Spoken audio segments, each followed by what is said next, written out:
মই আপোনাৰ এটা সাক্ষাৎকাৰ ল'ম আপোনাৰ ধৰক এই সৰুকালৰ কথা আপুনি কেনেকৈ শিক্ষা গ্ৰহণ কৰিলে তাৰপিছতো আপুনি ধৰক গাঁৱত কেনেকৈ আছিলে বিয়া বাৰু হৈ পিনি কি মানে আপোনাৰ হেৰি হ'ল এইখিনি কথা দেই হ'ব প্ৰথমতে আপোনাৰ নামটো কওকচোন নামটো জানো কিন্তু আপুনি ধৰক ৰাইজক ক'ব লাগিব সেইকাৰণে মোৰ নাম হ'ল সত্যৱতী কোঁৱৰ আগতে বৰা আছিলোঁ এতিয়া কোঁৱৰ বৰা কোঁৱৰ হয় বাকী আপোনাৰ ঘৰত কোন কোন আছিলে সেই টাইমত সেই টাইমত মোৰ মা দেউতাৰ উপৰিও ককা আইতা আছিল পেহী খুৰা তিনিটা যৌথ পৰিয়াল লগলাগি আছিলে ডাঙৰ পৰিয়াল এটা ডাঙৰ পৰিয়াল আপুনি ডাঙৰ দীঘল হৈছিলে আপুনি এতিয়া আপোনাৰ দেউতাৰ নাম কি আছিলে দেউতাৰ নাম ৰামেশ্বৰ বৰা আৰু মাৰ নাম ফুলেশ্বৰী বৰা ককা আপোনাৰ এনেই গাঁওবুঢ়া আছিলে বুলি গম পাইছিলোঁ গাঁওবুঢ়া আছিল কি নাম আছিল তেখেতৰ বংশীধৰ বৰা তেখেত সেই টাইমৰ এজন মানে চবেই গম আগতে মিটিং কোৰ্টত মানে সেইটো মীমাংসা কৰিব নোৱাৰোঁ গাঁৱতে ঘৰতে কৰে আমাৰ চোতালতে মিটিং কৰে তেখেতৰ মানে এটা গুৰু দায়িত্ব আছিলে আৰু বাকী স্কুলীয়া শিক্ষা আপুনি ক'ত গ্ৰহণ কৰিছিলে গাঁৱৰে স্কুলত পঢ়িছিলোঁ হয় LP স্কুল গাঁৱৰ এতিয়াও আছে নাম কি আছিলে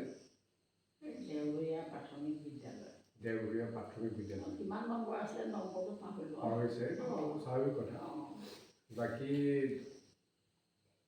প্ৰাথমিক শিক্ষা আপুনি সাং কৰি পিনি হাইস্কুলত যেতিয়া গৈছিলে সেইখিনি বিষয়ে অকণমান ক'ব হাইস্কুলত গৈছিলোঁ মানে আমি স্কুল আছিলে আমাৰ ওচৰতে আইডিবাৰী বুলি কয় এতিয়াও আছে এখন স্কুল হাইস্কুল বনিলে এতিয়া এই তাত এম ই স্কুলত নাম লগালে LP স্কুল পাছ কৰি তাৰপাছত তেতিয়া দিনত আকৌ 6ৰ পৰা ইটা মানে হায়াৰ ছেকেণ্ডেৰী হেৰি ক্লাছ এটা নাছিলে তাত নামটি হাইস্কুললৈ গ'লোঁ নামটি হাইস্কুলত 7ৰ পৰা পঢ়ি মেট্ৰিক পাছ কৰিলে মেট্ৰিক পাছ কৰাৰ পাছত আপোনাৰ কিবা চাকৰি বাকৰিৰ কাৰণে হেৰি মানে আপুনি আবেদন জনাইছিলে নেকি চাকৰি বাকৰি তেনেকৈ আবেদন কৰা নাই আগতে আবেদনৰ ইমান কথা নাছিলে আৰু তথাপিতো এনেই মানে হেৰি এখন হাতে লেখা এখন হেৰি দিলেও হ'ল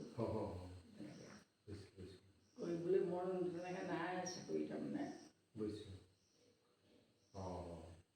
বাকী আপোনাৰ এই যেতিয়া আপুনি মানে আপোনাৰ ল'ৰালি কালত আপুনি ধৰক এনে ওচৰ চুবুৰীয়াৰ লগত বা আপোনাৰ যিখিনি মানে বান্ধৱী আছিলে বন্ধু বান্ধৱী কি ধৰণৰ আপুনি খেল খেলিছিলে বা তেওঁলোকৰ লগত কেনেকৈ আপুনি সময় মানে অতিবাহিত কৰিছিলে সেইটো স্কুলৰ পৰা আহিয়ে আমাৰ ভাত পানী খাই বৈ আৰু উঠি এইবিলাক খেলা হয় কি খেলিছিলে এনেই বাঘ গৰু বুলি কয় এতিয়া এইটো কি হ'ব এতিয়া চোৰ পুলিচ হ'ব নেকি তেনেকুৱা চোৰ পুলিচ আৰু চকীত বহা তেতিয়াও আছিলে চকীত বহা তাৰপৰা ঢকুৱা খেল ঢকুৱা যে চুচৰাই সেইবোৰ এখন খেল তেনেকুৱাবোৰ খেলিছিলোঁ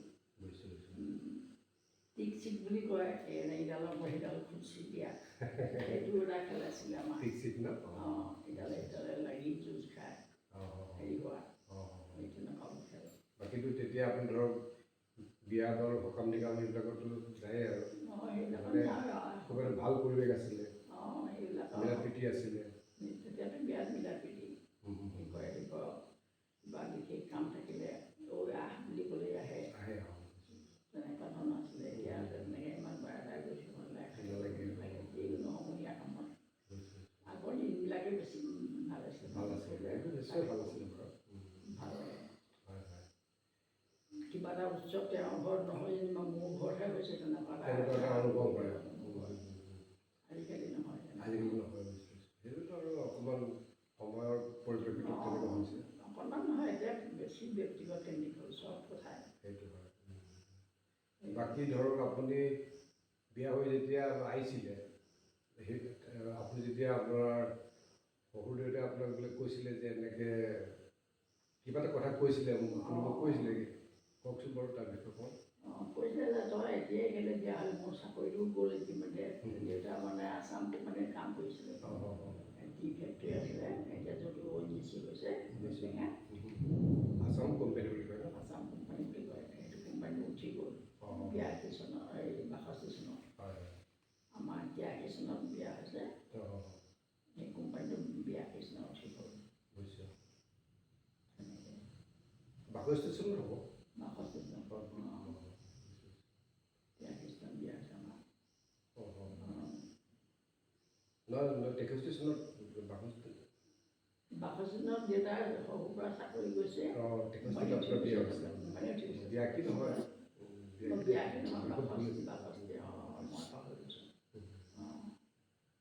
বাকী ধৰক এতিয়া আপোনাৰ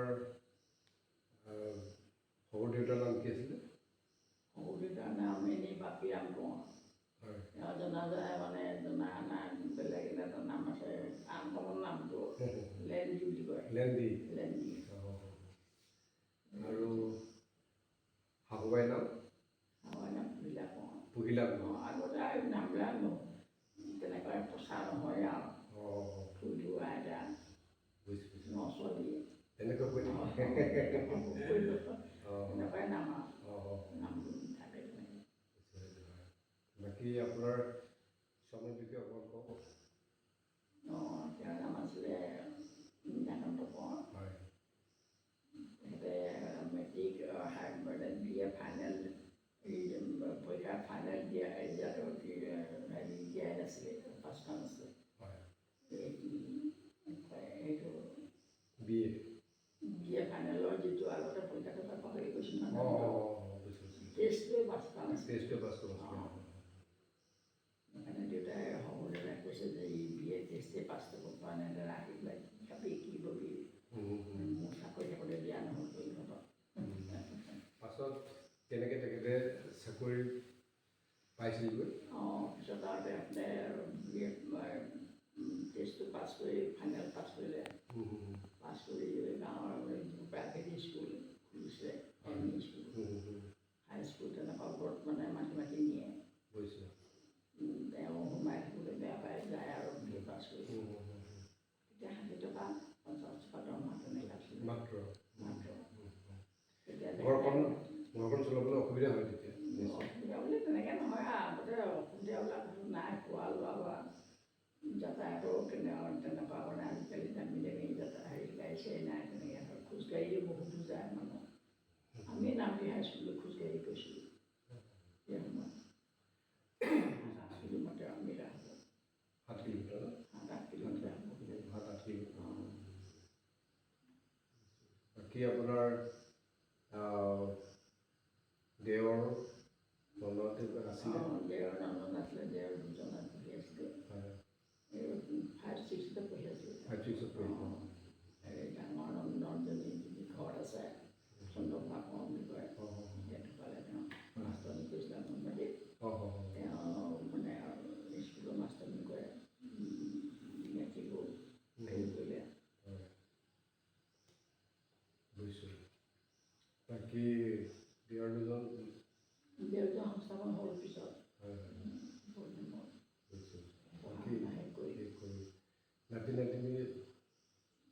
নাতি নাতিনী মানে মোৰ ল'ৰা 3টাৰ 5টা। বুজিছোঁ। আৰু যি নাতি? যি নাতি 2টা। 7টা। এতিয়া আপোনাৰ সৰু ছোৱালীয়ে বিষয়ে ক'ব অকণমান। সৰু ছোৱালী বিয়া বাৰু নহ'ল তাই।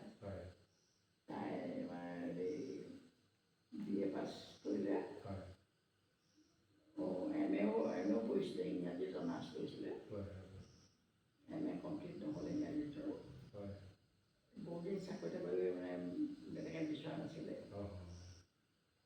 টেটৰ মাষ্টৰ ওলাই ল'ব লাগে পৰীক্ষা দি পাছ কৰিলে গতিকে তাই এতিয়া জাগিৰোডত চাকৰি কৰে এই ধুনুচা প্ৰাথমিক বিদ্যালয় বুলি কয় জাগিৰোড ভালকৈ তেতিয়াহ'লে আপুনি শেষত এটি মানে ধৰক হৰিনামে হওক বিয়ানামে হওক বা প্ৰাৰ্থনাই হওক আপুনি অকণমান আপোনাৰ যিটো মানে ভাল লাগে সেইটো আপুনি পৰিৱেশন কৰিব বিয়ানামে এটা গাঁও তেতিয়াহ'লে বৰ হেৰি নহয় আৰু ঠিক আছে আপুনি যি মন পাইছে মাত চাটো ভাগি যায় দেই একো নাই আপুনি গাইছোঁ গাবলৈ কৈছে যে যত্ন কৰক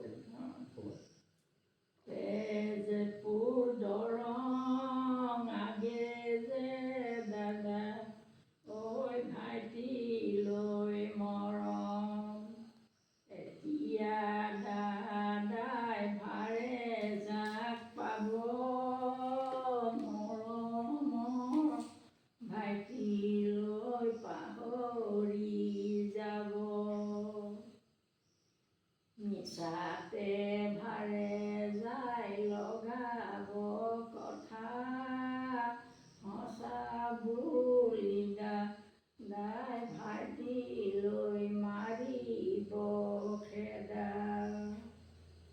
দুয়ো মত বহি পাতিব বুদ্ধি বেলেগ হৈ খাব লৈ খুজিব ভেটি ভাৰে যাৰ কথাবোৰ মানি নলবা মৰমৰ ভাইটিক দুখ নিদিবা কিছুমান তিৰোতাই পতা ঘৰ ভাঙে কিছুমান তিৰোতাই ভঙা ঘৰ পাতে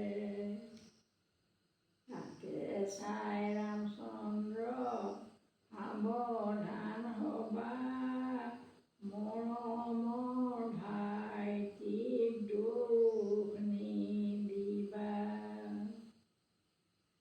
হ'ব ন এতিয়া আপোনাক শেষ কৰি লোৱাৰ আই ডি কাৰ্ড দেই কৃষ্ণ